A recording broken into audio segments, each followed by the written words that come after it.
এসব কি? কিছু না, কিছু নয়। আমার বাগানে কিছু শাকসবজি আর ভেড়ির একটা মা আছে। মহিম বাবু, আপনি এই টাকাটা রেখে দিন। স্যার, এই আপনি কি করছেন স্যার?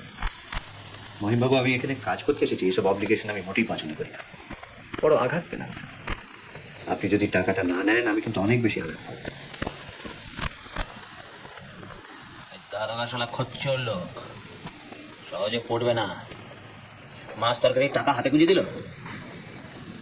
তো কর্তা দাদুনের টাকা তো কিছুই জমা পড়েনি দেখছি। নসরুদ্দিন তো কিচ্ছু দেয়নি। বলেছে দিয়ে দেবে, রসদের খুব কষ্টে আছে। আরে বলে এত টাকা বাকি পড়ে থাকবে নাকি? বলেছে তো দিয়ে দেবে। আদায় কর, আদায় কর। হ্যাঁ সনাতন, বাদের ব্যাপারটা কি করলি?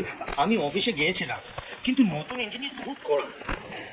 হ্যাঁ, আজকালকার ছেলে কি যে তৈরি যায়, সোজা পেটে লাথি মারে।